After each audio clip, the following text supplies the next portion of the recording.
días, soy Luis Méndez.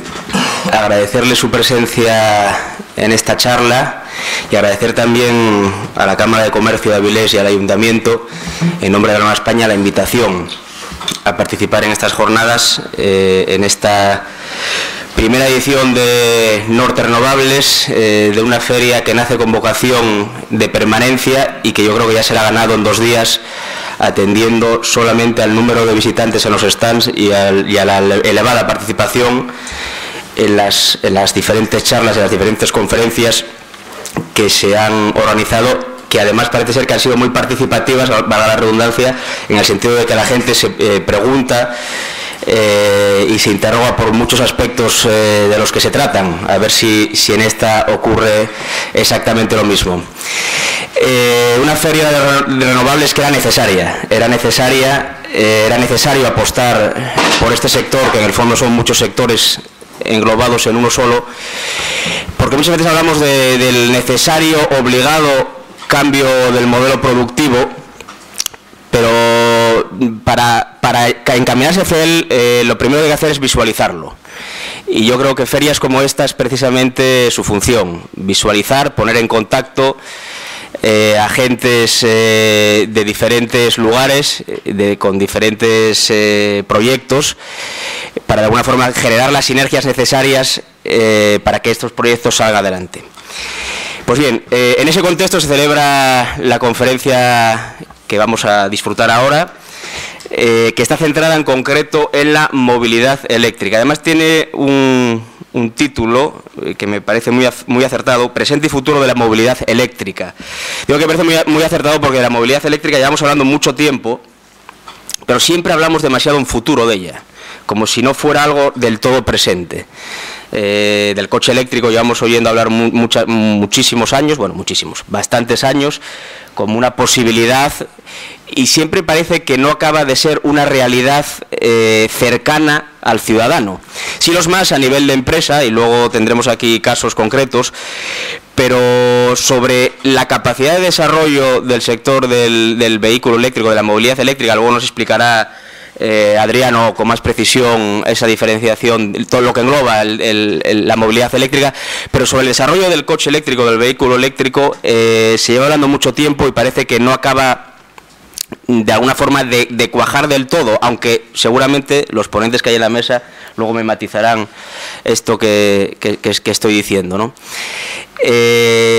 Bueno, hay muchos factores que delimitan ese crecimiento. Por una parte es la autonomía del propio vehículo. La mayoría de los vehículos están pensados para recorrer 200, 300 kilómetros no más, y luego exigen pues un proceso de recarga de varias horas. Y pues los fabricantes también es una cuestión bueno, pues que se necesita una mayor apuesta para poder desarrollar el sector. Y por supuesto no hay que olvidar el poder que tiene todo lo que son los combustibles fósiles en lo que es el entramado macroeconómico general, y que eso también limita alternativas, porque hay muchos intereses económicos en juego, tanto empresariales como estatales incluso. Pues bien, sobre todo esto nos van a hablar los 3 ponentes. A mi izquierda se encuentra Adriano Monés, que es director regional de desarrollo de mercado de Phoenix Contact y Mobility. Es una empresa que se dedica, en el más amplio sentido de la palabra, a la movilidad eléctrica, porque fabrica componentes tanto para los vehículos eléctricos como para toda la infraestructura necesaria para que esos vehículos eléctricos funcionen. Me comentaba antes Adriano que curiosamente son 2 mundos que, aunque se necesitan, viven en permanente simbiosis, son muy diferentes y muchas veces incluso no se entienden el uno al otro, ¿no? Y seguramente pues de su explicación sacaremos muchas conclusiones interesantes. A mi derecha, a la derecha del todo, se encuentra Javier Briansó del Río, que viene en representación de EDP, lógicamente como suministrador de energías. Es una empresa que está muy interesada en conocer la realidad del vehículo eléctrico y, por supuesto, en potenciarla y en desarrollarla. Y aquí a mi lado se encuentra Pelayo Alonso Naves, que es responsable de flota de Alimerca. Alimerca, que en este sentido es un modelo, no sé si decir si a seguir, pero desde luego sí pionero en Asturias en el uso de los vehículos eléctricos para el transporte, bueno, para el transporte de sus mercancías. Me comentaba antes Pelayo que tiene unos 120 y pico vehículos la flota total y que 25 ya son eléctricos, ¿no? Y con miras a seguir expandiendo esa realidad. Bueno, y lo que les propuse a los tres y lo que les propongo a ustedes es que cada uno haga una breve intervención inicial, que de alguna forma nos cuente quién es y a quién representa, a qué se dedica, y luego, bueno, pues ya entramos en un turno de debate y de preguntas que seguramente lo hace todo mucho más ameno y así aprendemos todos mucho más. Así que, bueno, sin más, le cedo la palabra en primer lugar a Adriano, que está a mi izquierda, ha preparado una presentación y eso, pues que nos cuentes un poco, Adriano, quién eres y qué hace tu empresa. Muchas gracias. Muchas gracias, Eloy. Gracias a la organización, a los asistentes, a los ponentes por hacer un esfuerzo en pro de difundir las bondades de la movilidad eléctrica dentro de una semana que en la ciudad de Avilés, aparte de otras cosas, por desgracia, también se ha hablado y mucho de esto, puesto que llevamos prácticamente toda la semana al menos intentando poner a Avilés en el mapa como una ciudad que apuesta por el impulso y por el desarrollo de este sector, que a día de hoy vemos cómo ya se va haciendo realidad, como ya no es una cosa equiparable a la de hace 10 años, donde había un señor que electrificaba coches y poco más, y sin embargo no hemos visto absolutamente nada. Voy a intentar de forma muy rápida contextualizar el estado actual y las perspectivas de futuro de algo que es mucho más que un vehículo que en vez de tener un motor de combustión térmica tiene un motor de combustión eléctrica. Yo vengo a hablar en nombre de la empresa en la que trabajo y también como miembro de la asociación sectorial AEDIVE, la Asociación Empresarial para el Impulso del Vehículo Eléctrico, que reúne a más de 150 empresas vinculadas a todo el sector, es decir, representamos a toda la cadena de valor, desde fabricantes de vehículos eléctricos hasta prestadores de servicios de movilidad eléctrica, pasando por fabricantes y gestores de infraestructuras de recarga. Y lo que quería trasladaros es en qué estado nos encontramos y, como decía anteriormente, hacia dónde opino yo que vamos. Muy brevemente comentaros que somos una empresa que pertenece a un holding que está ubicado su matriz en Alemania y que nosotros somos una filial. El conjunto del holding factura 2.000 millones de euros al año y somos 16.000 compañeros de trabajo. Como bien decía Eloy, desde eMobility tenemos dos mercados claramente diferenciados, pero que conviven en el día a día, que es la parte del vehículo y la parte de las infraestructuras de recarga, y nosotros concretamente hacemos las conexiones, los controladores y el software de gestión para tanto vehículos como infraestructuras. La semana pasada, preparando el programa de esta semana con José Luis, con el Ayuntamiento de Avilés y con otros partners aquí presentes, pues me encontraba con esta noticia en la Nueva España, ¿no? Trump admite que el cambio climático no es un engaño. Y sobre esto sabemos que hay un gran debate entre lo que piensan determinados grupos de interés más vinculados a una forma conservadora de pensar frente a lo que se piensa en otros ámbitos, y por otros grupos de interés con una forma más liberal de pensar acerca de si eso no es cierto el cambio climático. En España mueren al año 30.000 personas por enfermedades vinculadas a la emisión de dioxinas a la atmósfera, ¿vale? Es decir, no es una cuestión puramente de que se estén derritiendo los polos norte y sur, ni muchísimo menos. Es una cuestión mucho más grave en cuanto a lo que afecta a la salud. Y ese mismo día yo me encuentro en el mismo periódico, por supuesto en la Nueva España, como no podía ser menos, los coches eléctricos contarán con plazas para cargar repartidas por todos los barrios, ¿no? Y estamos hablando lógicamente de Avilés. Bueno, pues ya vemos que por distintos motivos, cambio climático, Dieselgate, el señor Musk y Tesla, y por otros motivos adicionales como los que acabamos de ver, esto es una realidad, pero insisto que no ha hecho más que empezar. ¿Cómo estamos en cuanto a sectores vinculados a la movilidad eléctrica? Muy brevemente, Pues nosotros en España, dentro del potencial que tenemos como fabricantes de vehículos en general, tenemos las siguientes marcas vinculadas a la movilidad eléctrica fabricando vehículos eléctricos. Peugeot en el norte, en Galicia concretamente, Mercedes en Vitoria, Nissan en Cataluña y Renault en Valladolid. Todo eso tiene un componente adicional, que son los fabricantes de otro tipo de vehículos eléctricos, motos, ciclomotores, bicicletas, etcétera, que también están muy presentes en nuestro país. Y somos líderes mundiales en cuanto a la parte relacionada con las infraestructuras de recarga. Es decir, nuestro país está haciendo tecnología capaz de competir con empresas del tamaño de ABB, de Siemens, de Schneider, de General Electric, porque hay una serie de conocimientos tecnológicos desarrollados durante mucho tiempo que les ha llevado a encontrar este nicho de negocio, y en esta feria tenemos a gente como Circutor, como Circontrol, y tenemos otras empresas vinculadas también al sector de las renovables que tienen mucho que decir. De hecho, hay empresas como Efibat que están empezando a desarrollar tecnología en nuestra región. Bueno, los vehículos eléctricos, al final, lo que tienen que hacer es dar respuesta a este problema que tenemos ante nosotros, que tiene tres perspectivas. Una, la dependencia del petróleo, como decía antes, es una amenaza, siempre.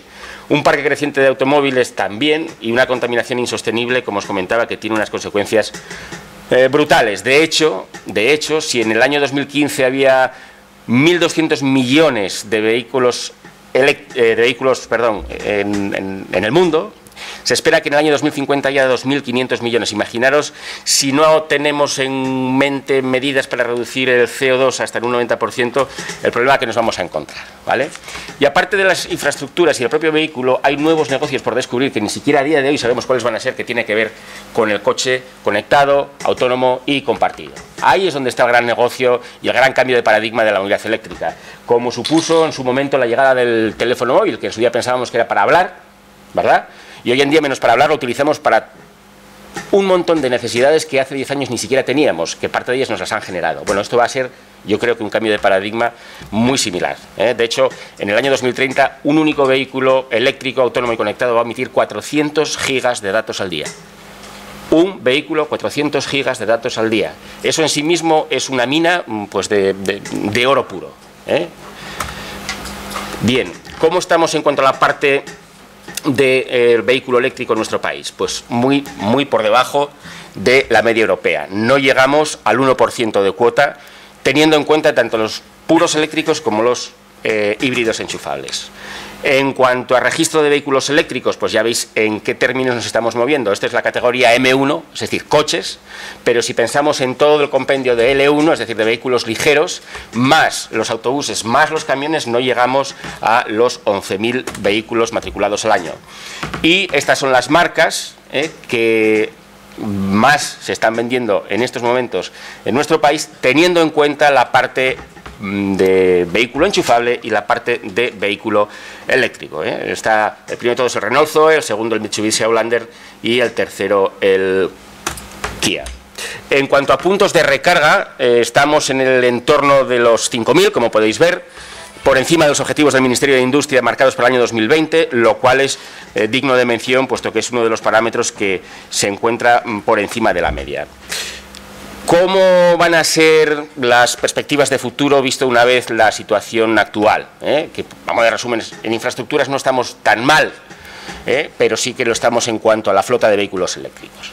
Bueno, pues en cuanto a la parte de futuro, yo os comento lo siguiente. Todos los fabricantes, todos, absolutamente todos, van a empezar a fabricar a partir del año que viene y hasta el año 2030, como locos, nuevos modelos de vehículos eléctricos.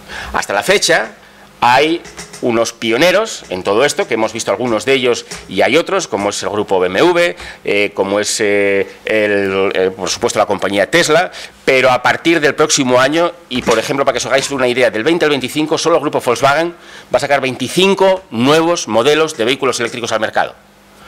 Y eso va a tener muchas implicaciones, entre otras que va a haber vehículos tope de gama, con un posicionamiento premium en cuanto a precio, prestaciones, etcétera, pero va a haber modelos equivalentes a un Up, a un Golf y a un Polo, que van a ser vehículos 100% eléctricos, con todas las prestaciones y a unos precios mucho más asequibles. Igual que hablo del grupo Volkswagen, hablo por supuesto de otras compañías como las mencionadas anteriormente, BMW, Tesla con su modelo 3, etcétera, y eso va a hacer que entre el año 2023 y el año 2025 el precio de venta de un vehículo eléctrico vaya a ser el mismo que un precio de venta de un vehículo de combustión térmica, con lo cual eso hace que se despejen muchas de las barreras a día de hoy, una de las cuales, como sabéis, es el precio elevado de los vehículos eléctricos. Además, la infraestructura de carga rápida va a ser otro de los facilitadores de la implantación masiva de la movilidad, puesto que a día de hoy, tal y como hacemos con los teléfonos móviles, el 85% de las veces que cargamos el teléfono, igual que el vehículo eléctrico, se hace o bien en casa o bien en la oficina. La carga pública es la carga de emergencia que necesita ser desarrollada todavía mucho más para quitarnos de en medio lo que decía antes Eloy, esa ansiedad de la falta de autonomía del vehículo eléctrico. O sea que nosotros por término medio al día conducimos 37 kilómetros. Con lo cual esa ansiedad a veces está poco justificada. Ahí lo tenéis. En el año 2025 hay un punto de inflexión brutal en cuanto al desarrollo de vehículos eléctricos, llegando a los 550 millones en el año 2040, de los cuales esas nuevas ventas serán un 55% del total y la flota acumulada de vehículos eléctricos en el 40 será de un 33% del total de los vehículos. Fijaros el cambio tan brutal que va a suponer eso para todo. Y a la vez de todo esto, las ventas a particulares de vehículos eléctricos se van a ver disminuidas en un 40%. No es que vaya a haber un 40% menos de vehículos, es que ese 40% que no se va a vender a los particulares se va a vender a flotistas de todo tipo. El coche del futuro tiene que ser eléctrico porque no va a parar las 24 horas del día. Al ser conectado y autónomo va a estar continuamente circulando, prestando toda clase de servicios, y eso es inviable para un vehículo de combustión térmica, ¿vale? Es una cuestión de salud, pero es una cuestión de tecnología también, como podéis ver. Y en cuanto, y por acabar, ¿cómo afecta esto a la movilidad inteligente?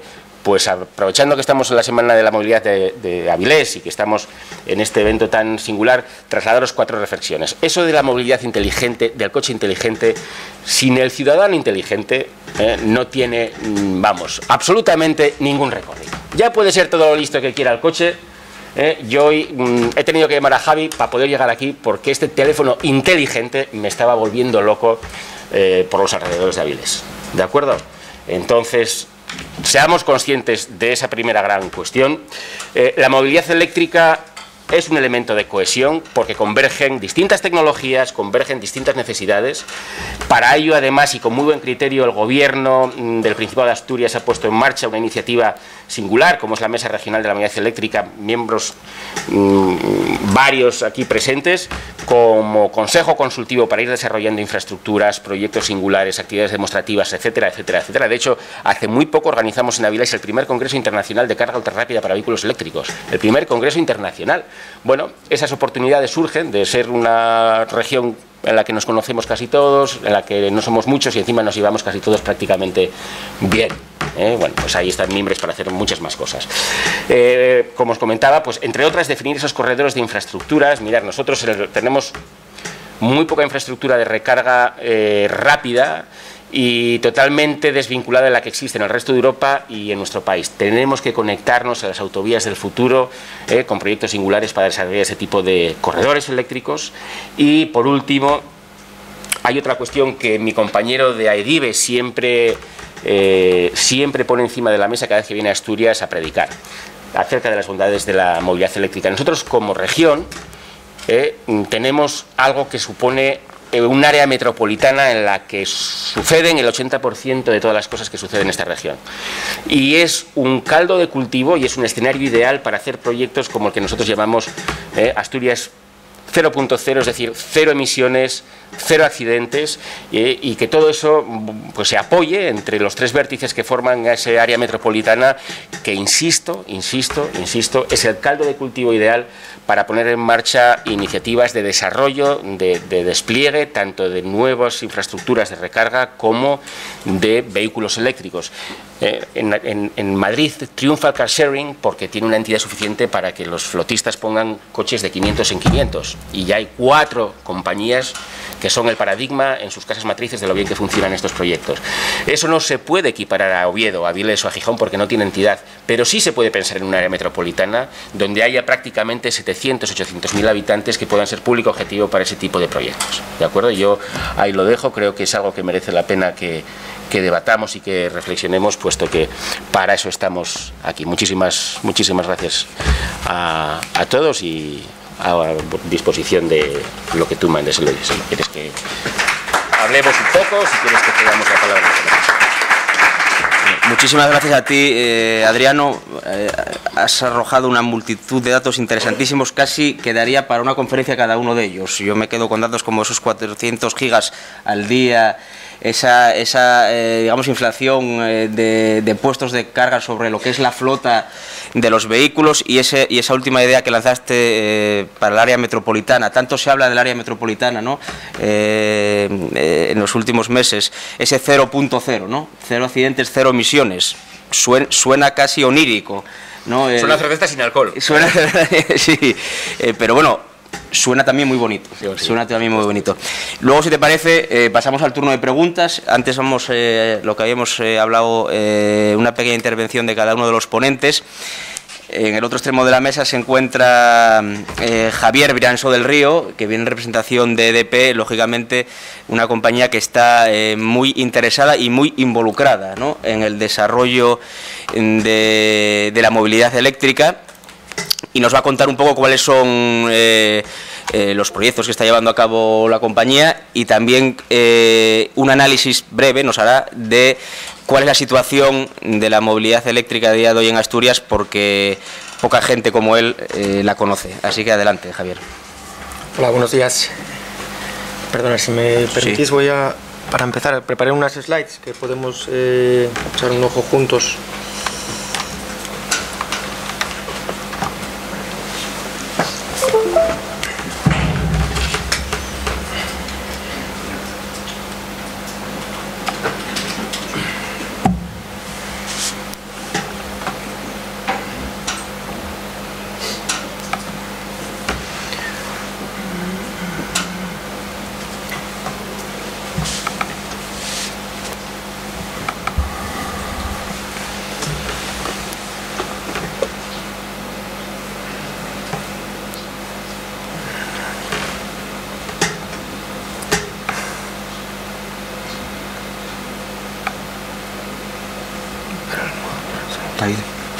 No, modo presentación.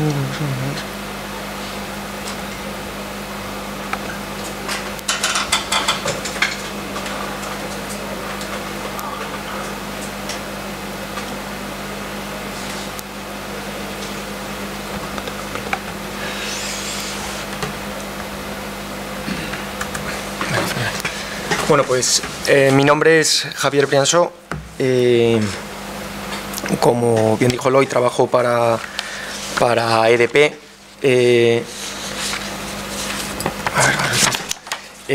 Principalmente mi experiencia anteriormente era en gestión de proyectos. Trabajaba en el sector de las renovables, trabajaba para EDPR dentro del mismo grupo. Previo a ello en Duro Felguera durante 2 años, y pasé pues 6 años de mi vida trabajando en energías renovables, en eólica marina, en proyectos offshore, con algunas de las empresas que se mencionaron antes, como Daniel Alonso, como Navantia, pues en la construcción de un parque eólico en el norte de Escocia. Después de eso tuve la oportunidad de volver a casa con EDP, cambiando un poco de tercio, trabajando ahora para el Departamento de Regulación Técnico-Económica, que es un poco el área que se dedica a negociaciones con administración y estrategia. Entonces, todos los campos nuevos, digamos, y negocios a futuro pasan por nuestro departamento, se estudian, analizan y se define estrategia para el grupo respecto a ellos. Soy ingeniero industrial por la Universidad de Oviedo, estudié en Gijón, y la verdad que agradezco eventos como este.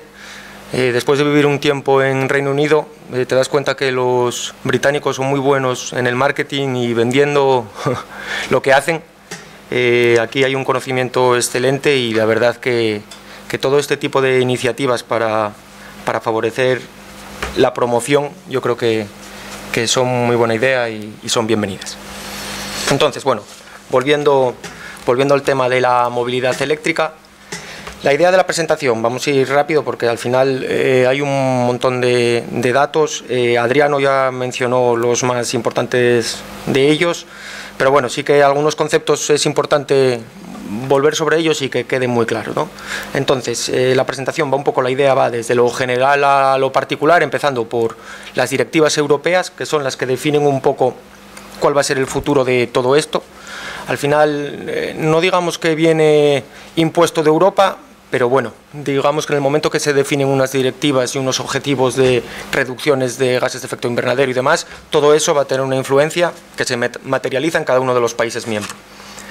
Luego vamos a ver un poco por qué decimos que el problema son las emisiones de CO2 y gases de efecto invernadero. La solución está en el vehículo eléctrico, bondades del vehículo eléctrico, cuáles son los retos a superar y una última slide simplemente de recopilación de conceptos. Entonces, viniendo de Europa, como estábamos diciendo, hay unos objetivos muy claros. Ya existen para 2020, que se han cumplido en su mayor parte, el 20% de generación renovable a 2020, las reducciones de emisiones de gases de efecto invernadero, que relativos a lo que es sectores no ETS, que no están en el de emisiones, en el sector Emission Trading System, en el de derechos de emisión, como es el transporte, tienen un objetivo de reducción del 30% a 2030. Entonces, ello lleva a tener que cambiar completamente, digamos, la forma de negocio que existe ahora mismo. Entonces, es necesario un cambio en el vector energético para la electrificación de la movilidad, como estábamos diciendo, con la introducción del vehículo eléctrico, el cold ironing para los barcos, que consiste en conectar los barcos cuando están en puerto amarrados, pues que estén conectados al sistema eléctrico de la red y que no estén siendo alimentados por sus propios motores, por el tema de las emisiones.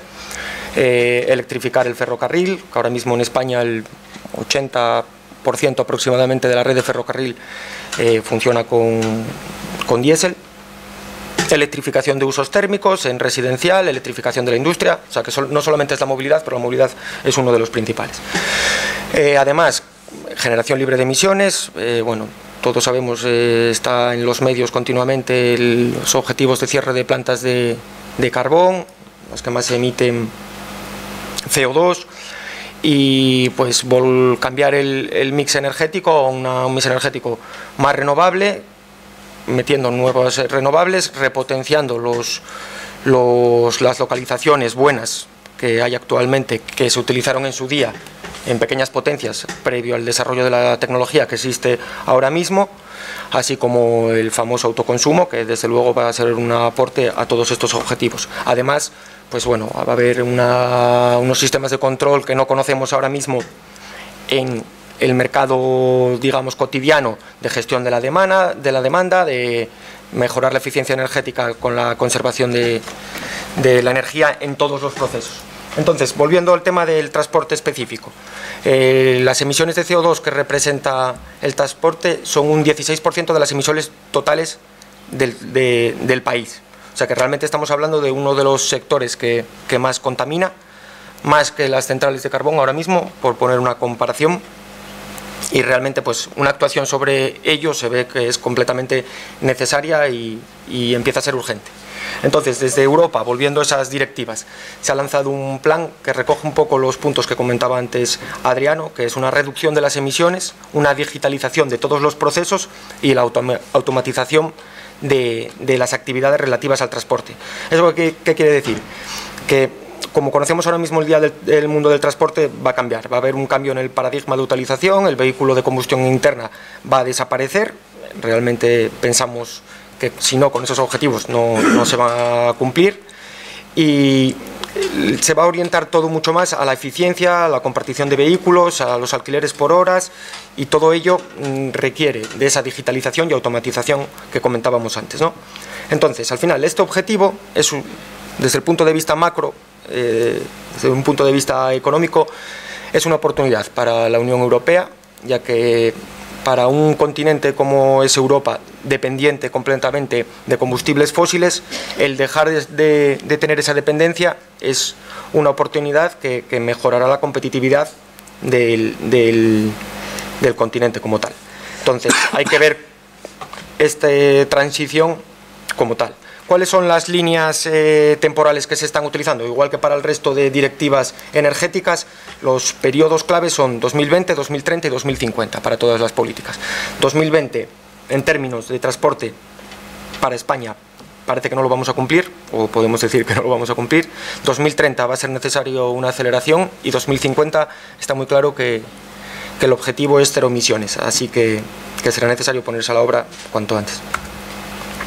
¿Por qué decimos lo que comentábamos antes? ¿Por qué decimos que la solución está en el vehículo eléctrico para reducir los gases de efecto invernadero? Pues la solución está en el sistema eléctrico. El sistema eléctrico, a día de hoy, produce un 64% de la energía eléctrica libre de emisiones de CO2, que eso quiere decir producido por hidráulica, nuclear, eólica, fotovoltaica. Y se espera que en el 2030 ese valor ascienda a un 78%.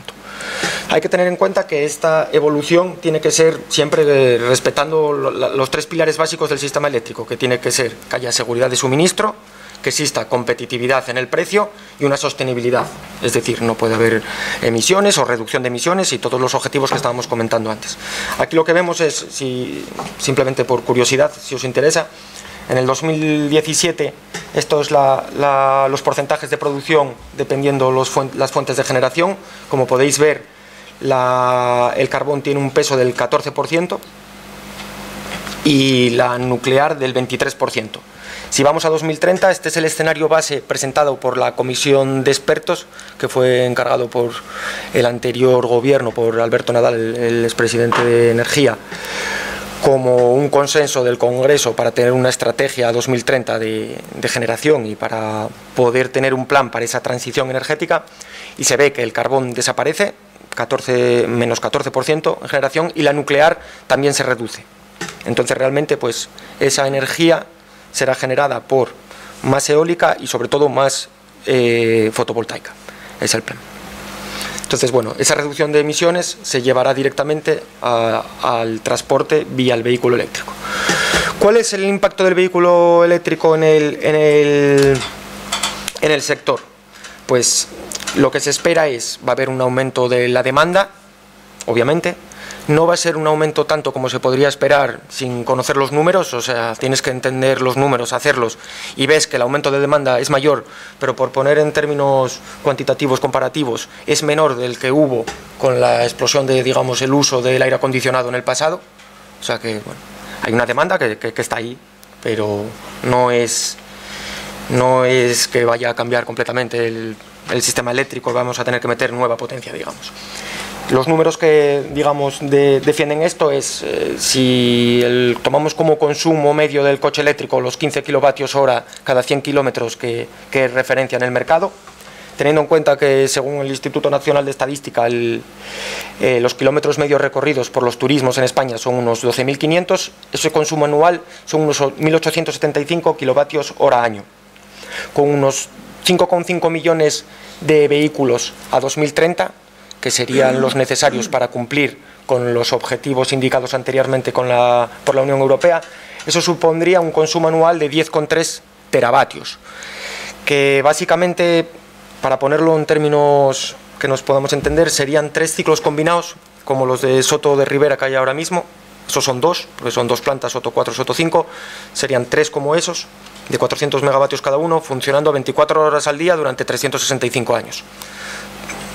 No es poco, pero para que os hagáis una idea, ahora mismo en el mercado eléctrico español hay 52 plantas de ciclo combinado paradas, porque el precio del gas no es competitivo, es menos competitivo que el carbón y no están funcionando. O sea que con simplemente que funcionasen 3 de ellas, 365 días al año, 24 horas, se podría cubrir con esa demanda de 5,5 millones.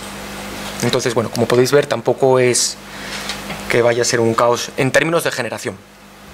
Luego está la parte de redes y demás, que bueno, sí que es verdad que ahí puede tener un poco más de complejidad. En términos de cómo afecta a la curva de demanda, pues muchas veces al operador, a red eléctrica, al operador del sistema, le preocupa más las puntas que digamos que cuál es la demanda total. Entonces, digamos que el vehículo eléctrico con una recarga inteligente ayudaría a reducir el coeficiente de apuntamiento, que es la diferencia que tú tienes entre el mínimo de demanda y el máximo de demanda. Entonces, realmente, ¿qué es una recarga inteligente? Pues una recarga cuando el precio es más bajo porque el consumo es menor. Ahora mismo ese patrón se cumple de noche. Sí que es verdad que a futuro eso podría cambiar, ya que a lo mejor los precios de la energía, si tú introduces esa cantidad de fotovoltaica que estábamos comentando antes, los precios de energía podrían reducirse a mediodía, pero realmente con una recarga inteligente sí que conseguirías siempre el aplanamiento de la curva de demanda, que desde el punto de vista del sistema eléctrico es algo beneficioso.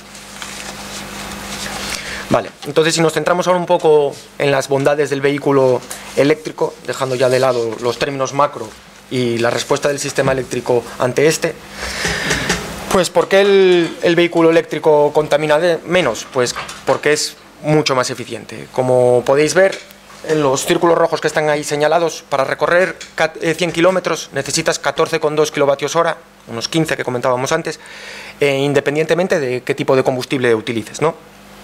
¿Qué es lo que pasa? Que para conseguir esos 15 kilovatios hora y recorrer 100 kilómetros necesitas, debido al proceso de pérdida de eficiencia en una combustión térmica y a la parte de refino y transporte necesaria en petróleo, necesitas unos 63 kilovatios hora en energía primaria, con un motor de gasóleo convencional, con un consumo de 5 litros a los 100, de hecho. Con el vehículo eléctrico, pues la cantidad de energía primaria necesitada pues serían unos 16,1 en un sector que fuese solamente de renovables y un 23,8 en un sector energético que utilizase, como ahora mismo, carbón, centrales de ciclo combinado y demás. De todas formas, la diferencia entre la energía primaria necesaria con un vehículo de gasóleo y un vehículo eléctrico, independientemente del mix en el sector, como veis, es de 63 a 23,8. Entonces, las emisiones de gases de efecto invernadero se reducen a esos valores que estamos viendo ahora, que es de entre 0,4 a 13 kilogramos por cada 100 kilómetros. Entonces, de ahí esta eficiencia del motor. Retos tecnológicos que se están viendo superados, digamos, pues el tema de la recarga. Está claro que la recarga va a llevar más tiempo, pero la recarga normal que nosotros necesitamos en casa, que es la que se va a utilizar en el 70-80% de las veces, tú estás durmiendo, el coche lo utilizas de días, es el patrón de utilización normal ahora mismo, pues realmente pues esa recarga puede ser unas 8 horas. Se está invirtiendo muchos esfuerzos y recursos ahora mismo en evolucionar la recarga rápida y se está yendo a recargas ahora mismo ya de 45 kilovatios o 50 kilovatios, que para una recarga de completa puede llevar alrededor de los 30 minutos, pero pensando en una recarga de hacer solamente 100 kilómetros, que podría ser, digamos, algo que nos pudiese servir y terminar la recarga en nuestra casa esa noche, esa recarga se hace en 30 minutos. Si fuéramos a supercargadores ya, como los que hay instalados en Noruega y demás, de 150 kilovatios, para recorrer 100 kilómetros serían solamente 2 minutos necesarios de recarga. O sea que esta evolución tecnológica ya se está cristalizando en términos de la recarga, que es una parte importante. Otra de las bondades, o seguramente la que más nos importa, el precio. El precio, los euros que necesitas para recorrer 100 kilómetros, pues estamos hablando, aquí son unos números que podemos ver en detalle. Estos números están hechos consideradas las premisas que veis a la izquierda, que son los 15 kilovatios hora de consumo cada 100 kilómetros, que siempre son referencia, considerando un 75% de la recarga en hora supervalle, lo que decíamos, una recarga inteligente cuando los precios son más bajos, corresponde desde la 1 de la madrugada hasta las 7 de la mañana, y un 25% de la recarga, pues porque te toca en otro momento, que fueran las horas valle y semivalle. Con eso, y considerando una potencia contratada de 4,6 kilovatios, la potencia del enchufe, los 3,7 que mencionábamos anteriormente, y un coeficiente de simultaneidad que fuese de una quinta parte de la potencia contratada para ese domicilio, que fuesen unos 900 megavatios, que serían más que suficientes para hacer esa recarga inteligente de noche, que fuese para tener el frigorífico, los electrodomésticos en stand-by y demás, pues nos lleva a un precio de unos 2,20 euros cada 100 kilómetros. Esto es importante, que es teniendo en cuenta también la instalación del punto de recarga doméstico.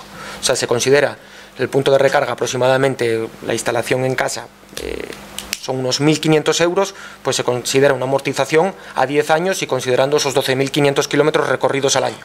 Si quitáramos esa instalación del punto de recarga y considerásemos solamente lo que tenemos que pagar por la energía, hablaríamos del torno al 1,15, entre 1 y 1,5 euros para la recarga.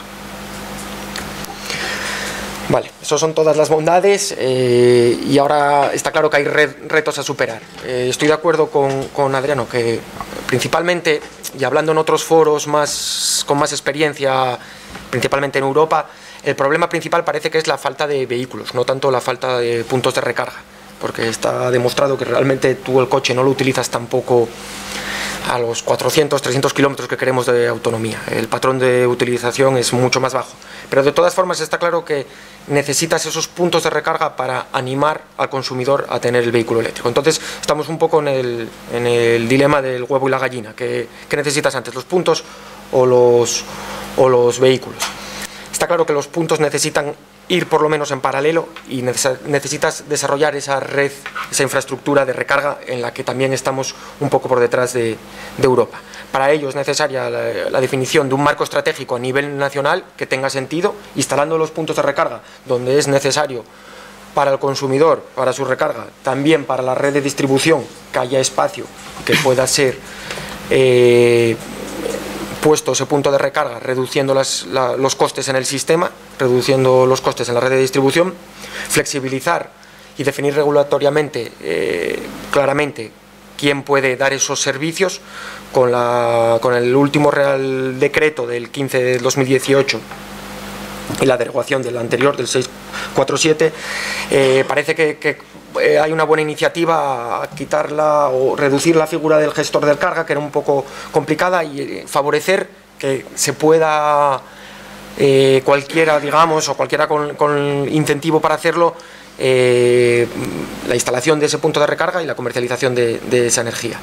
Además, pues bueno, está claro que el precio del vehículo eléctrico ahora es elevado y un plan de ayuda de renovación, como se hizo en otros países como Noruega, en Holanda, vinculado al achatarramiento de los vehículos antiguos, pues va a ser necesario también, tipo lo que se está haciendo con el plan Mobile. Entonces, los conceptos principales y que deberían quedar claros son: existen unas directrices europeas que son de obligado cumplimiento y son a 2030 y a 2050. Y eso no vamos a tener forma de evitarlo, y además va en beneficio de nuestra competitividad como país y como continente. La solución pasa por la electrificación y con tener un sector libre de emisiones un sector eléctrico libre de emisiones de gases de efecto invernadero y CO2. Podemos decir que el sistema eléctrico a grandes rasgos está preparado en términos de demanda, en términos de emisiones de CO2, y sería necesaria la acoplación a estos términos de las redes, pero no es, digamos, un impedimento. ¿Y qué es lo que hace falta? Pues una infraestructura pública que apoye los vehículos eléctricos durante la evolución de las autonomías hasta rangos mayores de los 400 o 500 kilómetros y una reducción del coste del vehículo eléctrico. Yo creo que estas son las principales ideas que deben quedar claras para que haya de verdad un éxito de la implantación. Esto es todo. Pues muchas gracias, Javier. También has apuntado muchísimos temas interesantes. Bueno, lo primero, garantizas que el sistema eléctrico está preparado perfectamente para la demanda que está prevista del coche eléctrico. Y luego esos datos que hablabas del tiempo de carga, ¿no?, que es un poco el hándicap. Hablaba antes Adriano que es psicológico muchas veces, que al final en la mayoría de nuestra vida lo que hacemos es vivir, trabajar, hacer nuestra vida por el día, y luego por la noche dormir, pues bueno, pues es el momento de poner el coche a cargar. Bien, quizás es una cuestión de hábitos y de cultura en muchos casos. No obstante, bueno, tú apuntabas el caso de un caso noruego, ¿no? Como decías, donde la recarga prácticamente se hace 2 minutos 100 kilómetros. Sí, los supercargadores ahora de 150 kilovatios es una tecnología nueva que se está desarrollando, pues estás hablando de una recarga completa en 10-15 minutos y realmente tú tampoco necesitas una recarga completa. Podrías, realmente, si no tienes el tiempo, podrías realmente tirar con menos. Bueno, luego hablaremos seguramente en el turno de preguntas de todo el desarrollo tecnológico que está por venir o que puede venir. Y para rematarle este primer turno de intervenciones, está a mi derecha Pelayo. Pelayo es representante de la flota de Alimerka, como dije antes, y Alimerka es un ejemplo en Asturias en el uso, en la apuesta por vehículos eléctricos, por la movilidad eléctrica. Comentaba antes que tenéis ya 25 camiones, ¿no? Furgonetas. Actualmente tenemos 25 furgonetas eléctricas. 25 furgonetas eléctricas en una apuesta sin precedentes en la región y que además la compañía tiene pensado consolidar. Pocas veces ha contado Alimerka en público cómo se diseñó esa estrategia y cómo se ha desarrollado hasta ahora, una estrategia que ya lleva aproximadamente un lustro, ¿no? 5 años más o menos, así que la intervención de ahora de Pelayo yo creo que bueno, merece mucho la pena por la experiencia en sí y porque se ha escuchado muy pocas veces, no sé si alguna ni siquiera. Así pues, le doy la palabra y Pelayo, todo tuyo, cuéntanos cómo Alimerka apostó por la movilidad eléctrica y cómo le está yendo, ¿no? Bueno, pues lo primero agradecer la invitación a todos y a los asistentes. Y pues nada, Alimerka hacia finales de 2012, principios de 2013, toma la decisión de que tiene que reducir el impacto ambiental de nuestro reparto. Pues se embarca en meterse en los vehículos eléctricos. Empezó por una pequeña zona en Oviedo, que fue expandiendo a Gijón y Avilés. Actualmente tenemos presencia en Asturias, Castilla y León y Galicia. Bueno, os voy a explicar un poco el contenido de nuestra flota. Tenemos 116 vehículos, de los cuales 25 son eléctricos, 11 furgonetas diésel. Luego tenemos 46 vehículos de gas natural licuado, 23 de diésel y un híbrido. Y pues nada, nuestra experiencia con el vehículo eléctrico al principio pues era un poco incógnita, no sabíamos ni muy bien tampoco ni tiempos de recarga, ni kilometraje real. Pues empezamos a trabajar con ellas y nuestra experiencia fue positiva y cada vez fue mejorando. Con los primeros cargadores que había nos daban una autonomía de unos 100 kilómetros, unos tiempos de recarga, la verdad que comparados con los de ahora eran elevados, superaban las 9 horas. Ello supuso que parte de la flota que invertimos teníamos que tener vehículos de sustitución. Pues de esos vehículos de sustitución, hoy en día, bueno, empezamos a hacer un reparto de unos 30.000 pedidos anuales. A día de hoy creo que el año pasado se cerraron con 117.000 pedidos y en estas fechas este año vamos superando los 90.000. 90.000, una gran demanda, todo ello con vehículo eléctrico. Vehículo eléctrico. Y nada, empezamos la prueba. La prueba cada vez fue saliendo mejor, fuimos aumentando las zonas. Y actualmente pues estamos con un reparto sostenible 100%. 100%. Un poco más la experiencia, pues no sé. Actualmente las furgonetas empezaron a trabajar a turnos, como os dije, con vehículos de sustitución. Actualmente las furgonetas están trabajando a 2 turnos. Desde las 8 de la mañana hasta las 9 de la noche. Perfectamente nos llegan las autonomías y el impacto que reducimos pues nos permite ahorrar una cantidad de litros de gasoil a cabo del año muy importante, con lo cual reducimos nuestro impacto medioambiental considerablemente. No sé qué más explicar. Iba a dejar la reflexión para el final, pero aprovecho y me adelanto. Comentaba muchas veces el miedo de quedarnos sin combustible en el coche, que el coche no ande. Con recargas. Yo hace 15 días fui con la garrafa bajo el brazo porque fui de listo y me quedé sin diésel. Esa imagen me imagino que al final nos da tranquilidad del hecho de me quedo sin combustible, pero enseguida lleva la gasolinera y mi coche sigue andando. ¿Os habéis encontrado con esta problemática? La verdad es que cuando empezamos con las primeras furgonetas eléctricas, sí se dio algún caso de que pues, el vehículo se quedó sin autonomía. Evidentemente no tienes otra solución que grúa, y es cierto que el vehículo te avisa un poco antes, te retiras dentro de lo que puedas en el vehículo a la carretera, grúa y al punto de recarga. Actualmente nosotros todas las furgonetas recargan en nuestras tiendas. Tenemos ubicadas varias zonas con puntos de recarga y nosotros no las tenemos abiertas al público de momento, solo las tenemos. Y en cuanto a la recarga, pues la verdad es que ahora con los nuevos cargadores que montamos, 7,2, hemos reducido las cargas notablemente. Tenemos una carga completa en 6 horas. En 6 horas tenemos un vehículo completamente cargado. Y con el incremento de la autonomía del vehículo, pues pasamos de los 100 kilómetros, 110, pasamos ahora mismo a los 200, 220 kilómetros diarios. Eso nos ha dado una amplia gama de reparto. Hemos aumentado el reparto con el mismo vehículo entre un 5 y un 10% día a día. No puedo resistir a comparar dos ideas que habéis expuesto, las nuevas oportunidades ocultas que tiene el sector. Porque comentas que en tiendas de Alimerca habéis puesto cargadores para vuestra flota. Sí. Pero has dejado en el aire y casi apuntando a que eso va a ser abierto al público la posibilidad de que sean puntos de recarga públicos. ¿No se cabría pensar aprovechar la infraestructura para también sacarle rendimiento y dar un servicio, ¿no? Pues sí, puede ser. Hay que aprovechar. Eso es muy... A ver, es uno de los puntos que nosotros defendemos. Realmente la evolución del vehículo eléctrico, debes aprovechar las redes que tienes ya disponibles todo lo posible. Si eso sería... Ya se ve en puntos de recarga, ¿no? Por ejemplo, en el Centro Comercial Los Prados en Oviedo lo tienes, en el aeropuerto lo tienes. Entonces, realmente esos puntos, cuanto más sean de acceso público, muchísimo mejor.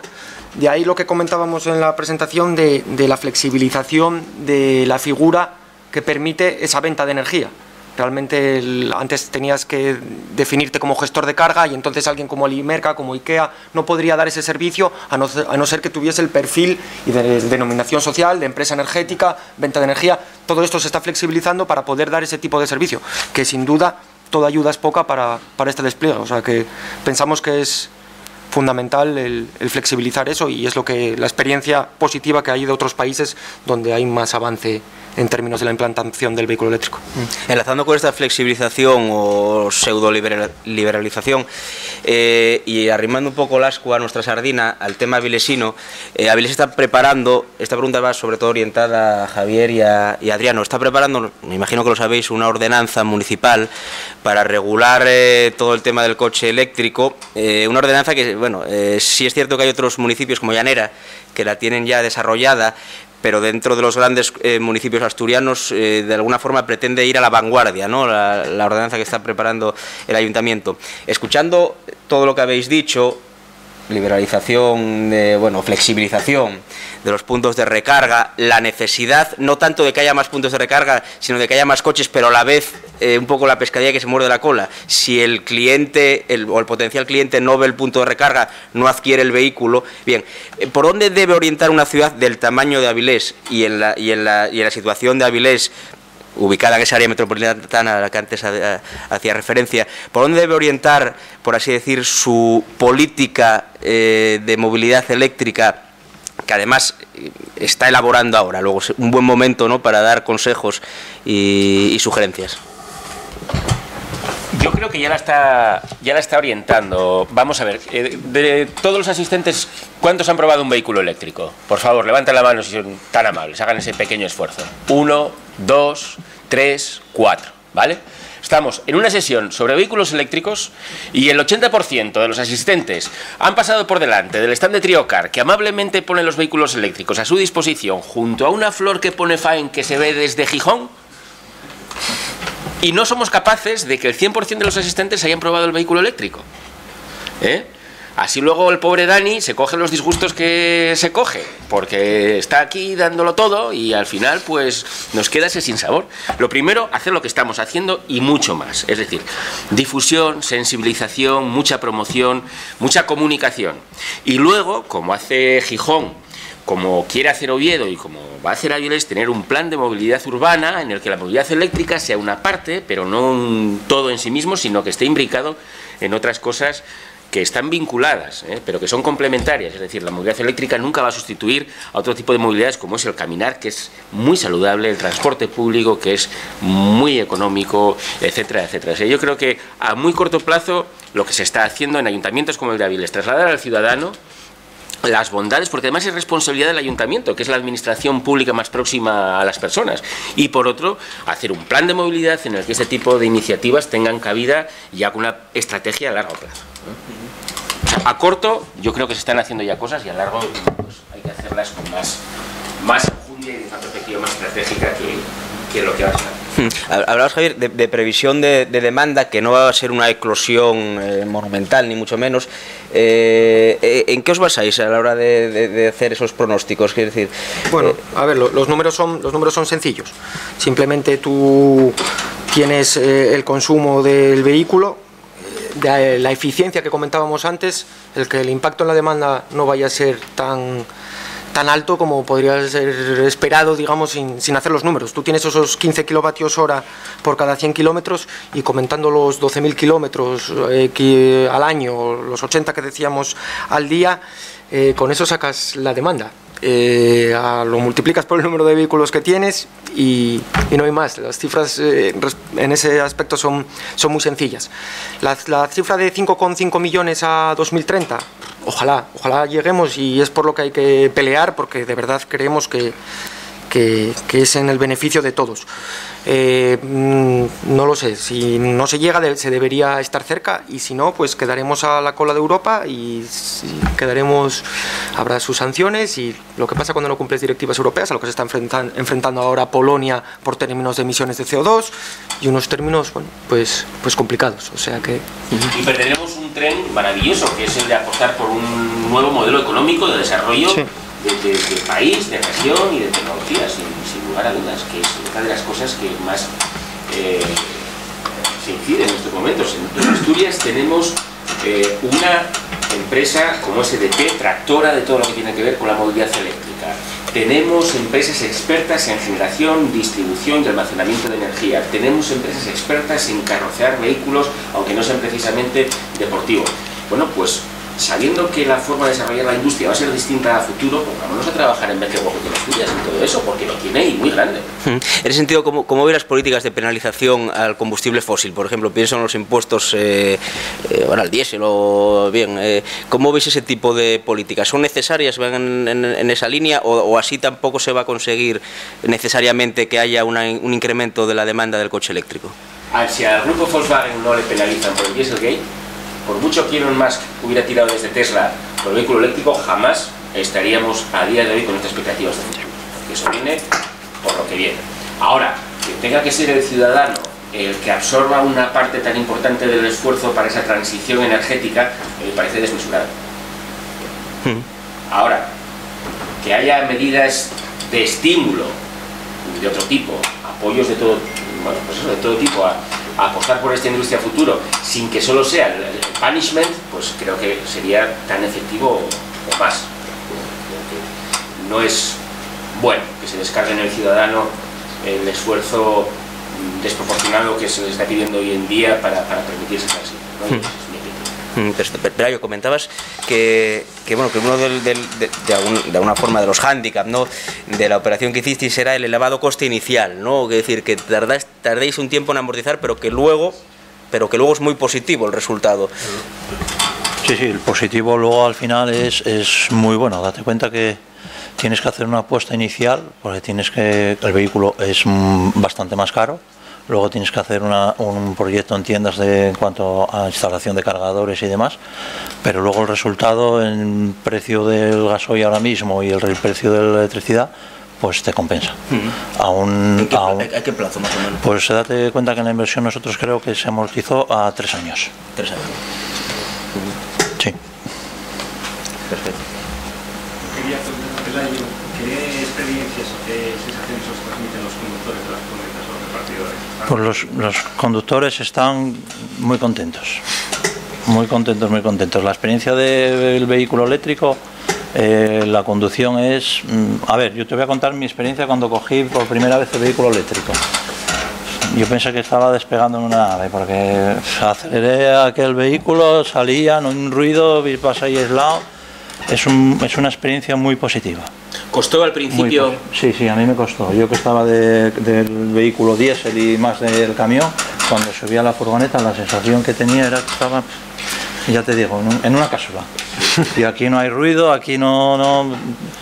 ¿Y los repartidores al principio se quejaban o adaptaron enseguida al cambio de paradigma? No, se adaptaron rápido. La verdad es que se tuvieron que adaptar, porque date cuenta que nuestros repartidores muchas veces tienen que entrar en zonas peatonales y la experiencia de que se arriman a la gente, que no te sienten, que tal. Actualmente ahora los vehículos tienen sonido.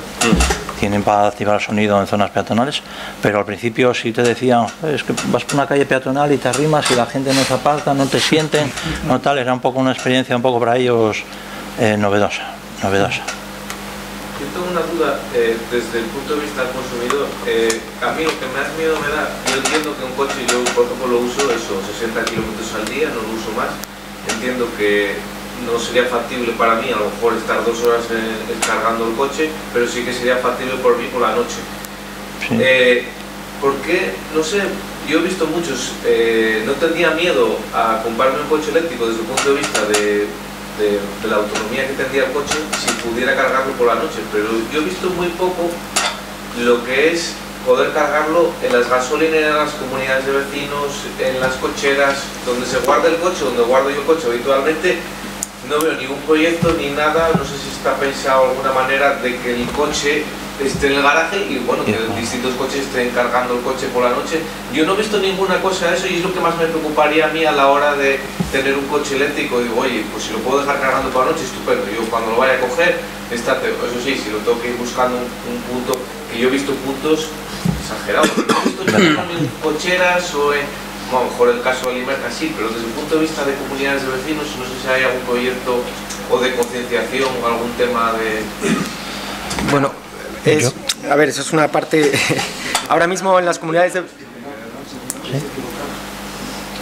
Ahora mismo en las comunidades de vecinos es la propia comunidad de vecinos y el vecino el que tiene que promover... Hay ley, pero no hay proyectos. Exacto. Tú tienes, por ley, es como... hay una ley que ampara que tú quieras instalar ese punto, pero realmente el que tiene que lidiar y liderar ese proyecto es tú como vecino y convencer al resto de la comunidad. Ellos... Perdona, ¿me dijo convencer a la comunidad? No, tú tienes el derecho para hacerlo. Sí. Presentas a la comunidad que vas a instalar un punto de carga y alimentado desde tu cuadro.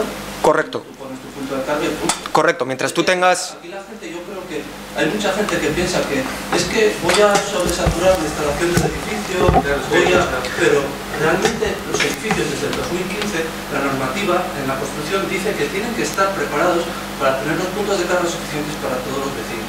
Correcto. Otra cosa es que estemos hablando de un edificio de hace 30, 40 años, pero... Hace 4 años, en 2015 ya... Vale, pero si un edificio, pero hace 4 años ya estaban las instalaciones ya preparadas para tener estaban dimensionadas para poder poner... Por aclarar la idea, entonces, para que alguien instale un punto de carga en su domicilio, ¿qué es lo que tiene que hacer? ¿Pedirlo?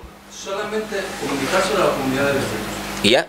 Y ya, siempre y cuando alimentes desde tu punto de contador. Sí, ese es el problema. Si realmente ya no queda espacio en el cuadro de contadores, porque otros 2 o 3 ya lo hicieron, hace falta un cuadro de contadores nuevo, eso es una inversión importante, y a llevarla por la comunidad. La normativa indica que tiene que estar preparado ahora. Desde luego. Otra cosa es que los cuadros, lo que estábamos hablando, hace ya años que se está haciendo bien, pero lo que pasa es que los edificios de hace 30 años no están así. No.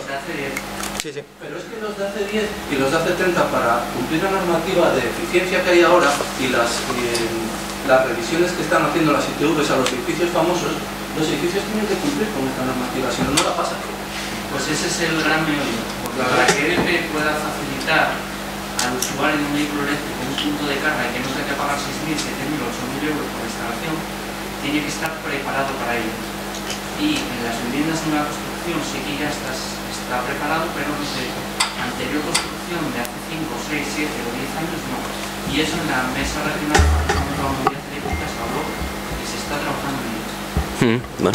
No, bien, hay gente aquí que conoce bien el sector por lo que veo. No, pero está bien que aporten porque resolvieron una duda, yo creo, aquí a otra. La duda que tenía como consumidores y bien. El reglamento de baja tensión contempla ya que tú sabes de portador de una línea para tu cargador y eso se legaliza en industria, en la Consejería de Industria aquí ya lo están haciendo, lo están tramitando. Sí, pero hay problemas porque Cabieles se unió a la mesa para decir precisamente que hay muchísimo desconocimiento y muchísimos problemas para que el gobierno facilite que todas esas modificaciones queden un poco más claras porque hay problemas. Sí, por seguir con los ponentes, refiriéndose al tema de la tecnología, hablábamos de esas dos variables, la autonomía del coche y cuánto tiempo precisa de recarga. ¿Qué se vislumbra en el horizonte en ese sentido? ¿Una mejora a muy corto plazo? ¿Quedarse más o menos como está? Volviendo al símil del vehículo eléctrico y el teléfono móvil y de los cargadores, uno en casa y otro donde uno trabaja, si tiene la suerte o la necesidad de trabajar, ¿eso en qué se traduce? En que el 85% de las cargas de los vehículos eléctricos a día de hoy se hace en el ámbito privado y en cargadores con corriente alterna, a 3,7, a 7,2, a 22, el 85%. Es decir, solo el 15% se hace con cargas superiores a 22 kilovatios. Si pensamos a muy largo plazo, es imposible que un coche esté 24 horas al día prestando servicio de todo tipo sin que no haya una infraestructura de carga ultra rápida por la cual el coche llegue, se arrime a un sitio, reciba un chute y continúe.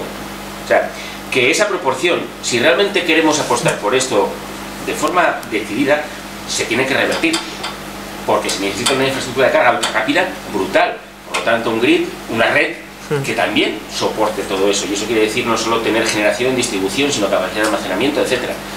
Si realmente esto del vehículo autónomo, conectado, compartido, es cierto, ese porcentaje de qué tiempo dedicamos a cargar en casa y qué tiempo hacemos en carga pública se va a ir revirtiendo. De hecho, China, que es el país que más ha apostado por todo esto, con diferencia, este año en China se van a vender 1 millón de vehículos eléctricos, 1 millón. La estructura de carga de China es el 50% en alterna y el 50% en continua. Hay unos 250.000 puntos de recarga en continua y unos 200.000 en alterna de acceso público. Y eso sí que es una apuesta más decidida y más contundente, porque es mucho más caro. Un punto de recarga en alterna lo tienes desde 500 euros en internet, fabricado por un fabricante español de primer orden. Un punto de carga en continua, como el que pone EDP en el aeropuerto, en la escuela de ingenieros, etcétera, eso está de los 25.000 euros para arriba. La inversión no es la misma, ni muchísimo menos. También iremos viendo cómo acompaña el resto de términos decisores a esta visión a largo plazo. Pero si esto quiere ser una realidad, yo creo que eso va a ir cambiando. Perdón, como usuario de vehículo eléctrico desde hace 5 años, haciendo 35.000 kilómetros al año como hago, no cargo nunca en público. Siempre en carga vinculada, domicilio, trabajo. Ese es el secreto. Y ahí, yo he tenido un coche eléctrico de 130 kilómetros de autonomía y da de sobra. La cuestión es que el 90% que está del coche parado, que pueda cargarse. Es un poco lo que habrá estudiado Alimerca con el uso de los vehículos. Sí. Ese es el secreto. De hecho, nosotros en los centros que tenemos puntos de recarga, cuando el vehículo está parado, siempre está enchufado. Exactamente. Ese es el secreto. Nosotros siempre aprovechamos. Y con los puntos de carga pública, pero hace falta la privada. Y la privada tenemos un gran problema, que son las viviendas que ya están construidas. Que hay que cambiar todo eso. Cada plaza de garaje debería tener un enchufe para poder cargar a 2,2 kilovatios. una batería de 27 kilovatios hora, que es una batería pequeña, pero que puede dar una autonomía de 200 kilómetros, sería el 80% en 10-12 horas. Y con eso es suficiente. Sobre la normativa, lo que comentaba, sobre la normativa privada hay muchas restricciones a día de hoy. ¿Habría que mejorarla mucho o en principio?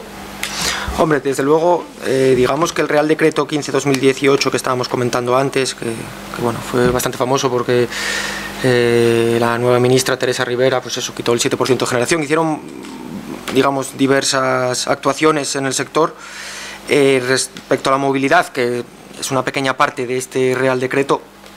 La intención es buena, es flexibilizarlo y permitir ese tipo de recargas. Eso, pues a lo mejor alguien como el Imerca, como IKEA, como quien fuese, pudiese dar ese servicio, de recarga sin tener que ser un gestor de carga, una empresa de energía. Aprovechar cualquier oportunidad que tú tengas para cargar el coche, ese es el secreto. Eso y la carga vinculada, yo estoy completamente de acuerdo. Al final, el coche carga cuando duerme para el 95% de los usuarios, o sea que... No sé si habría que... Digo, desde el punto de vista legislativo, ¿alguna facilidad más? Hombre, a mí me sorprendió, bueno, por mi desconocimiento seguramente, lo relativamente sencillo que es que te instalen un punto de carga. Claro, otra cosa es luego el coste añadido que lógicamente tiene que asumir el consumidor, ¿no?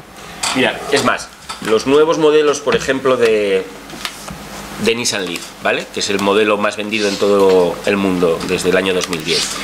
La nueva versión de Nissan Leaf, ya en Japón, es lógico porque es donde se fabrica, permite que el vehículo revierta a la red la energía que no ha consumido de su batería.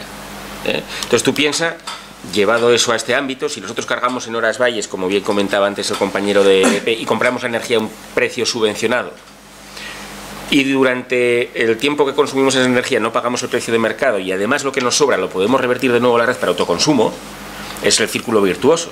Bueno, legalmente ese es el mayor reto que creo que tenemos en Europa a día de hoy, porque os podéis imaginar que si es complicado conseguir que te habiliten para poner un punto de recarga, imagínate la enjundia que tiene que ser que tú puedas hacer lo que se llama eso, el vehicle to grid, es decir, suministrar la energía del vehículo a la red. Aparte de eso, a mí a día de hoy no se me ocurren cuestiones de mayor enjundia. Como bien dices, hay una serie de disposiciones municipales que hay que poner en marcha para todo esto, y el Ayuntamiento de Llanera, que no es precisamente Washington, pues ha sido pionero en esta región en hacer tres cosas muy bien hechas, pero muy sencillas, y que está siendo referente de todos los ayuntamientos del Principado de Asturias. Yo creo que es más una cuestión de sentido común y de querer realmente resolver las cuestiones que de planteárselas desde el punto de ver cómo las vamos complicando cada vez más, ¿no? Que lo hemos hecho durante mucho tiempo, lo de la instalación, la figura del gestor de infraestructura de recarga, te puedes morir en el intento si el Imerca quiere llegar a ser un día, gracias a Dios ya no le va a tocar, pero eso era una barrera administrativa de entrada al sector brutal, etcétera, etcétera. Bueno, se van cayendo una a una, y esperemos que esta de futuro pues también en su momento esté totalmente resuelta. Eran dos preguntas, la última está casi resuelta. Imagino que estamos muy cerca del día en que yo llegue a hacer la compra, evidentemente al Imerca, y de la que pago mi compra, pago también los kilovatios de consumo de mi punto de recarga, ¿no? Entiendo, Javier, que esto es un poco por donde... Eso está por definir. Ahora mismo, realmente tú para vender energía necesitas ser digamos... una empresa energética de venta de energía, ¿no? Y era lo que hacías con la figura del gestor de carga. Realmente tú lo que puedes dar, eso a día de hoy, mañana, es como un servicio. O sea, realmente está claro... Prestar el servicio, pero no va a cobrar esa energía, por decirlo de alguna manera. O la puede cobrar en tiempo, no vendiendo kilovatios hora. Puede ser, tú aparcas en esta plaza y son 5 minutos en esta plaza, o sea, son 5 euros en esta plaza y en la otra... O pagas con tus datos. Y será el Imerca quien te diga, oye, tenemos esta promoción de este tipo de alimento que tanto te gusta en esta zona y vemos que tu coche se está quedando sin batería. Vete allí, recarga, haz la compra y continúa haciendo tus cosas. Yo creo que esa va a ser otra moneda de cambio importante, porque eso es el gran negocio que hay detrás. Sí. Y la otra pregunta, yo no sé si se atreve a contestarla, pero tenemos toda la tecnología preparada, están los vehículos y empresas listas. Evidentemente el ejemplo de Imerca, que me ha sorprendido que en 3 años lo ha rentabilizado. Veo que Arcelor para o está a punto de parar el tren de chapa porque no se venden diésel, pero escucho a Daniel que no vende eléctricos. ¿En qué momento cambiamos esta historia? Es decir, no está saliendo el diésel, pero no veo en ningún momento que esté entrando ese eléctrico. Soy el primero que tengo un diésel y no he probado el coche eléctrico, y en mi caso creo que tiene más delito que en el resto de la sala, y veo el parking lleno de diésel, pero no veo esa demanda de eléctricos si llega. Porque ¿Sabe cuándo va a llegar esto? A día de hoy, eso Dani lo puede decir mejor, yo creo que a día de hoy el individuo, la persona que tiene que comprar un coche, que tiene que cambiar de coche, se lo está pensando por la incertidumbre que comentaba antes Eloy. Y yo creo que la gente va a estirar todo el tiempo que pueda el coche que tiene, salvo que sea una necesidad imperiosa o sobre el dinero, hasta ver cómo se despejan las incertidumbres que hay hoy en día. Y por supuesto cómo se adecúan los precios de los vehículos eléctricos a sus homólogos térmicos. Pero yo cuando hablo con la gente que tiene que cambiar un vehículo siempre te dice que desea cambiar a eléctrico, pero que de momento pues no puede por estas dos razones. Estoy completamente de acuerdo. Yo creo que tú, si preguntas a alguien que tiene un coche de 4 o 5 años, el siguiente te dice, no, el siguiente mío va a ser eléctrico. Pero si tiene alguien un coche de 12 o 13 años y quiere cambiar de coche ya, ya claro, es un poco más... Lo dejamos para la próxima. A lo mejor el siguiente. Pero a su vez no quieres comprar un coche diésel porque sabes que el valor residual de ese coche va a ser, vamos, si no negativo casi. Entonces realmente pues es una situación complicada.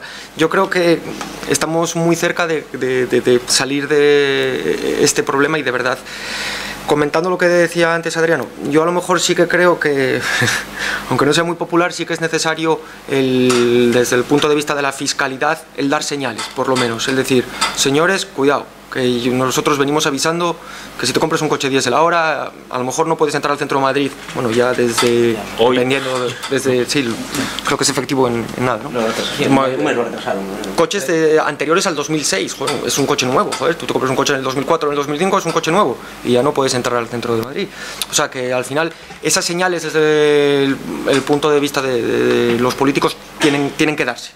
Que lo paguen los de siempre, bueno, pues eso ya sería más discutible, pero realmente el mensaje... Perdón, es que ahí, por ejemplo, en el diésel deberían fiscalizar, pero los vehículos que más contaminan.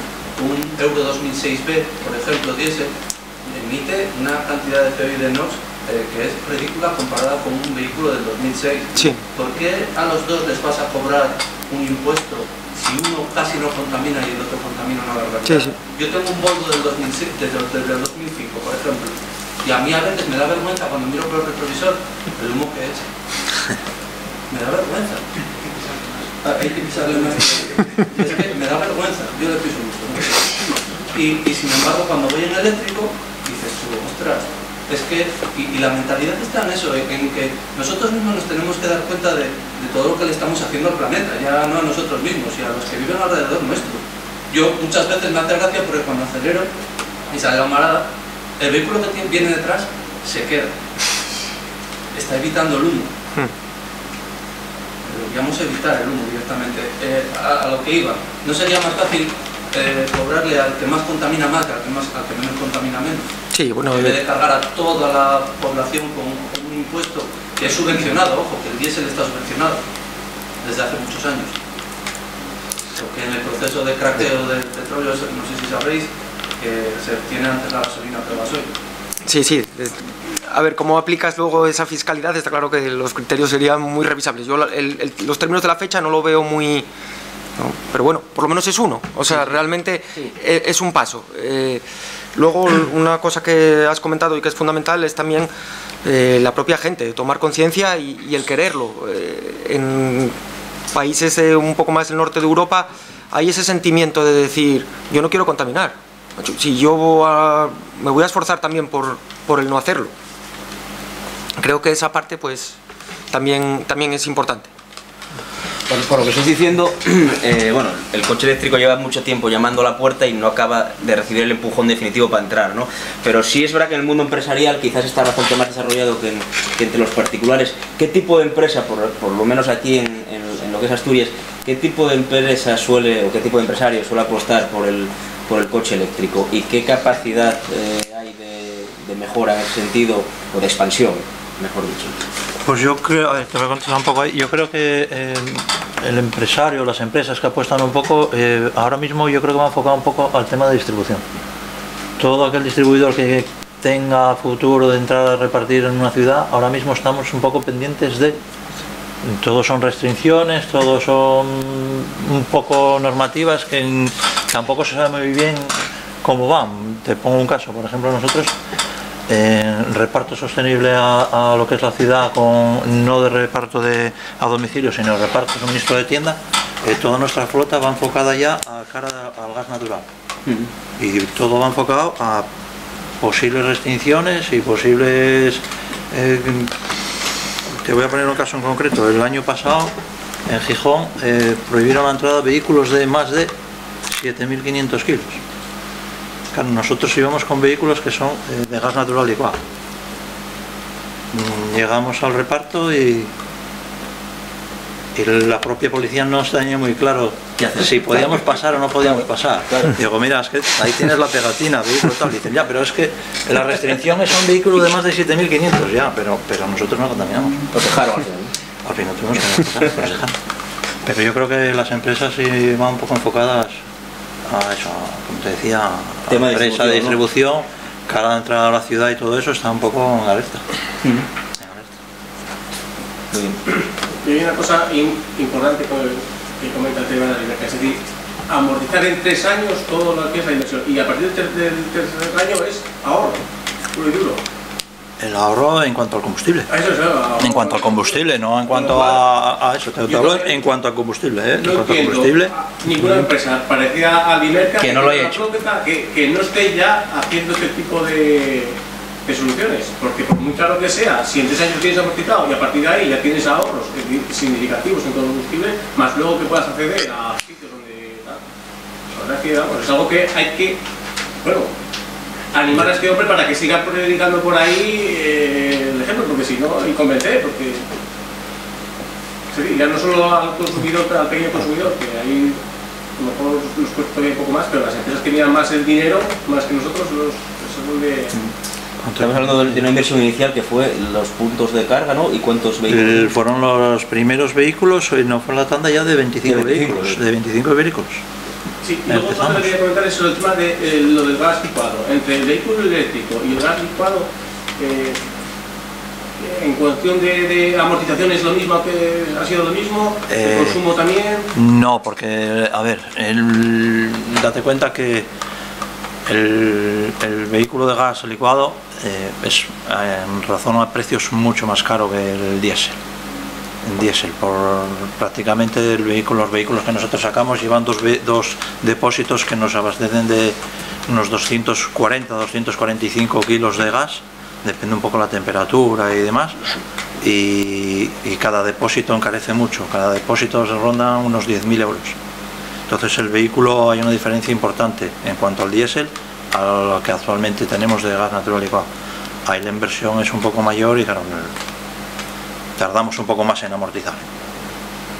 Eso me imagino que sean para los camiones, ¿no? Que no pueden ir en eléctrico y van con... Eso simplemente es para los camiones por el tema de autonomías y no hay un vehículo eléctrico ahora que nos pueda dar la capacidad de carga que tenemos hasta 26 toneladas.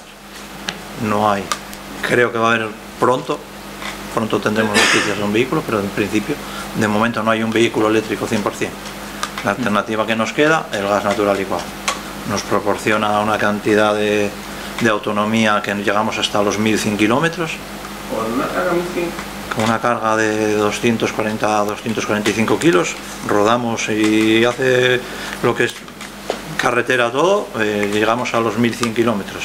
Si nos metemos un poco ya en área de distribución, 900 y algo, es una autonomía que a nosotros ya nos da para hacer tanto reparto en ciudad como a larga distancia.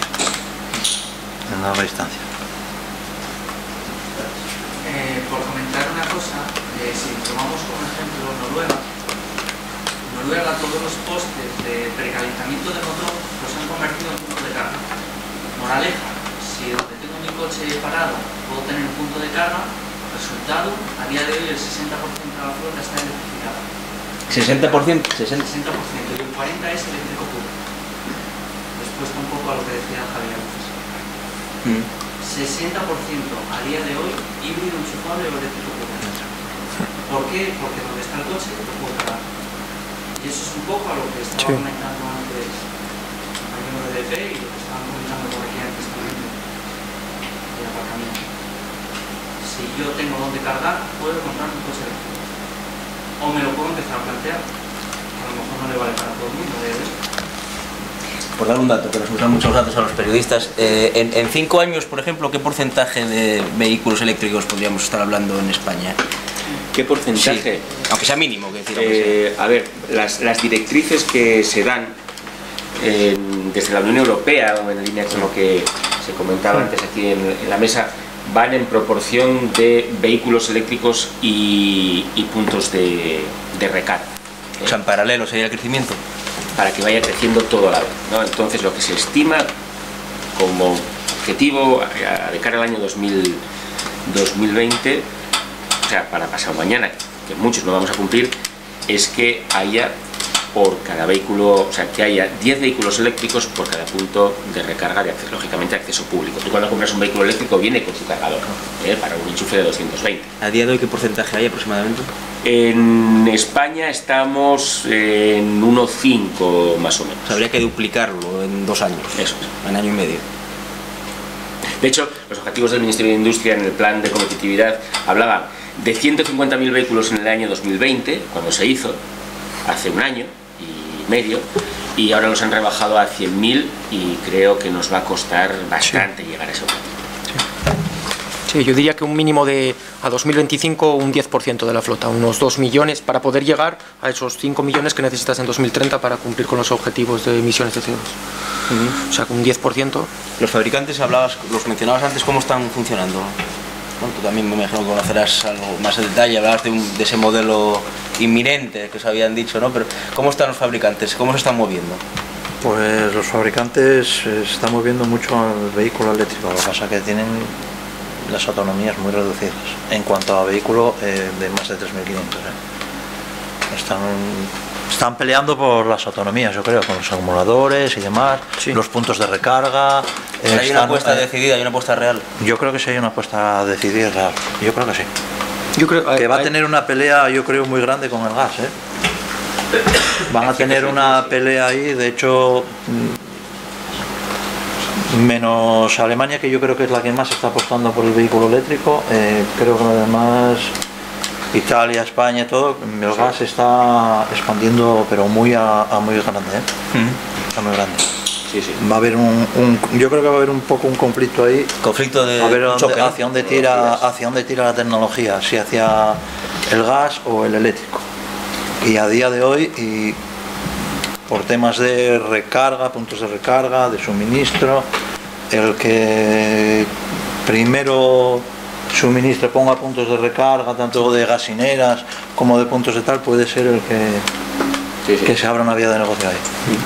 No sé, a ver, dentro de EDP, estando un poco en las dos partes, en la parte de comercialización de gas, y estamos en la parte de promoción del vehículo a gas y en la parte de vehículo eléctrico. Personalmente yo diría que creo que el concepto funciona mejor para el vehículo eléctrico, más para un país como España, que el gas dependes de terceros y realmente la generación renovable sí que te permitiría la generación sin emisiones y demás, y no dependiente, principalmente fotovoltaica de aquí a 2050. En cuanto a vehículo ligero, sí. Vehículo pesado, cargar. Sin duda. No, sin duda. Vehículo ligero, sí. Para los 22 millones de automóviles de la gente. Un poco ya en cada dos funciones. El vehículo ligero sí puede que tenga tal, al final, no, sin duda. Pero en vehículo pesado tenemos ahí un poco un handicap abierto. Está claro, las baterías van a pesar siempre mucho y eso, bueno, no sé, sería difícil que dejen de pesar. No sé, la learning curve de eso nunca se sabe, pero por el material que son, parece complicado. Perfecto. ¿Alguna pregunta más? Yo solo quería hacer la indicación, es la propia administración pública, que es que tiene la mayor flota de vehículos, como no están siguiendo el modelo de Aliberca, no sé, se me choca, ¿no? Me choca eso, que solo tengan un único vehículo, que me comentó en la otra feria, que comentó la directora un único vehículo eléctrico, encima de comprar, no sé si lo tenía en Yo la verdad es que no sé, no llego a entender cómo la propia administración que nos está nosotros animando a venga, el vehículo eléctrico de Europa dice que es la administración que digamos, y luego ellos mismos no apuesten por la flota de vehículos. Les invitamos el año que viene a ver cómo... A la mesa, lo primero. Siempre está bien, para ese tipo de... Tiene que haber una ley que les obligara al 20% de toda la fruta que se vaya a comprar pública que sea eléctrica. Sí, las administraciones ya saben que tienen la costumbre de hacer leyes para los demás. Sí. Para ellas mismas les cuesta algo más. Pero bueno, pues nada, muchas gracias a los tres ponentes. Yo creo... Sí, a mí me gustaría hacer una pregunta. Sí. Venga, la última. Toda la mesa ya en particular. Con el siguiente supuesto. Descarbonización de la generación eléctrica inminente en Asturias, o casi inminente, y por tanto la pregunta sería, en ese supuesto, si la generación eléctrica en Asturias que quedara, o que quede, sería suficiente para el consumo de toda la industria, bueno, todas las viviendas, por descontado, y encima para ese supuesto de los 5,5 millones en toda España, la parte de producción en Asturias, debido al incremento del consumo del coche eléctrico. Hay periodistas delante, estas preguntas son, son delicadas. A ver, Asturias, debido a la industria pesada que existe a día de hoy, que esperemos que siga existiendo durante muchos años. Una parte va a desaparecer de inmediato. No tiene muy buena pinta, pero... Muy mala pinta. Muy mala pinta, sí. Pero bueno, ese es otro tema. Sigues teniendo Acelaria, Asturias Zinc, industria electrointensiva, de lo que más de España todavía. Dentro de que España no es un país industrializado como es Alemania, es otro tipo de... es un país más servicios. Asturias tiene una concentración de demanda muy amplia. El suplir eso solo con renovables, independientemente del vehículo eléctrico, a día de hoy no es posible. O sea que no hace falta llevar el vehículo eléctrico.